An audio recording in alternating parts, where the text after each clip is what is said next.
بسم اللہ الرحمن الرحیم۔ شروع کرتی ہوں اللہ تعالیٰ کے پاک نام کے ساتھ جو بڑا مہربان نہایت رحم فرمانے والا ہے۔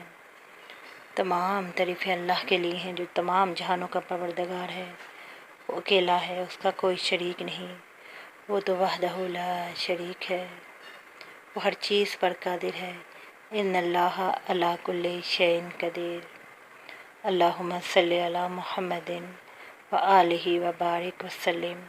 درود و سلام ہو آپ صلی اللہ علیہ وآلہ وسلم پر اور آپ صلی اللہ علیہ وآلہ وسلم کی آل پر۔ السلام علیکم۔ حضرت ابو ہریرہ سے مروی ہے، حضرت محمد صلی اللہ علیہ وآلہ وسلم نے ارشاد فرمایا، میری امت میں ایسے لوگ بھی ہوں گے انہوں نے مجھے ظاہری طور پر نہیں دیکھا ہوگا مگر میرا دیدار انہیں اپنے مال اور اہل و عیال سے بڑھ کر محبوب ہوگا۔ میری امت میں ایسے لوگ بھی ہوں گے انہوں نے مجھے ظاہری طور پر یعنی آنکھوں سے نہیں دیکھا ہوگا مگر میرا دیدار انہیں اپنے مال اور اہل و عیال سے بڑھ کر محبوب ہوگا۔ سبحان اللہ۔ آپ صلی اللہ علیہ وآلہ وسلم کی محبت ہم مسلمانوں کے دلوں میں بستی ہے۔ آپ صلی اللہ علیہ وآلہ وسلم سے مسلمانوں کو ایک خاص عقیدت و محبت ہے۔ یہ محبت درود شریف پڑھ کر بھی اس محبت کا اظہار کیا جاتا ہے۔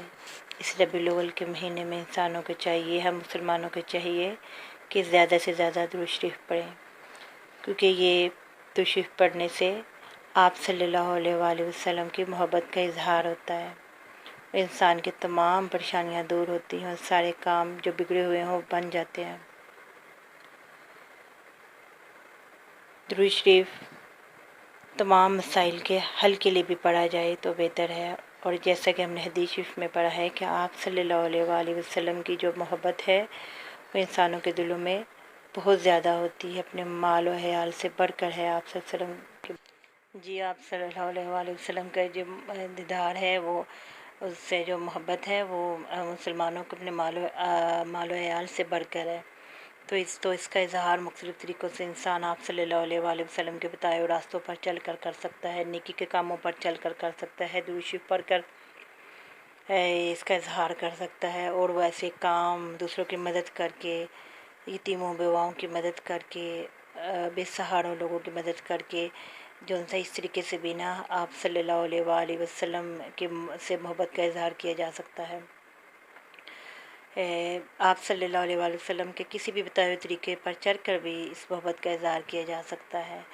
تو اللہ تعالیٰ سے دعا ہے کہ اللہ تعالیٰ ہمارے دلوں میں آپ صلی اللہ علیہ وآلہ وسلم کی سچی محبت پیدا کرے اور ہمیں توفیق دے کہ ہم ان کاموں پر چلیں ان کا حکم ہمیں اللہ تعالیٰ نے اور نبی پاک صلی اللہ علیہ وآلہ وسلم نے حکم دیا ہے، اور دعا ہے کہ اللہ تعالیٰ ہمیں ہر شر اور ہر بیماری سے اپنے حفظ و امان میں رکھے اور ہماری زندگی کے تمام معاملات میں خیر و عافیت کا معاملہ فرمائے اور ان میں تمام معاملات میں آسانی کا معاملہ فرمائے۔ آمین ثم آمین یا رب العالمین یا ارحم الراحمین۔